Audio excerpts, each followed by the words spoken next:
sa panahon na ito. Nagpapasalamat kami sa inyong lahat, sa inyong nagawa sa ating komunidad at kami naman po sa gobyerno ang mag-aalaga at pagmamahal sa inyo na mga lolo at lola. So bilang inyong abang lingkod po, kasangga ang buong lakas ng Sangguniang Panglungsod, patuloy kami magsusulong ng mga polisiya at ordinansa na magbibigay proteksyon sa mental health, magpapalakas ng support system sa ating senior citizens at magpapaigting sa ugnayan ng bawat Ilagueño, bata man o matanda. Gusto ko pong i-share ang isa sa natutunan ko at nagsisilbi sa aking gabay that beyond laws and programs, we must learn to listen, makinig tayo sa karunungan ng ating mga nakakatanda dahil sa bawat kwento nila ay may aral. Sa bawat karanasan nila ay may inspirasyon, and their wisdom is our compass.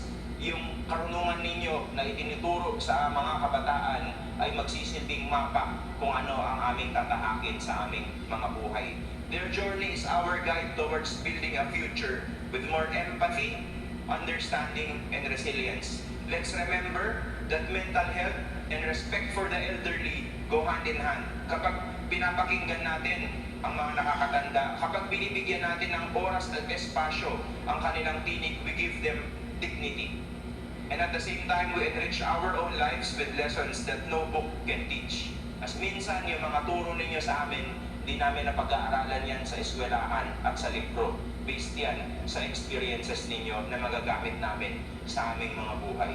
So the LGU will continue to champion inclusivity, compassion, and integrational connection, because a true livable city is one that values every voice, every age, and every Ilagueño.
Ngayon po ginugulitan po natin yung mental health, no? Focusing po sa ating mga elderly and children with special needs.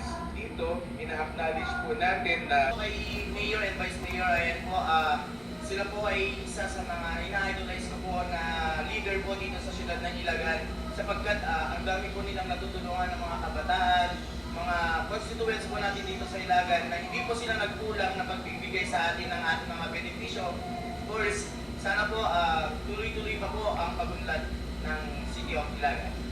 Ang naging parte po namin dito, ang pagtatalakay po natin ng tips para sa healthy elderly celebration po ng Elderly Filipino Week celebration.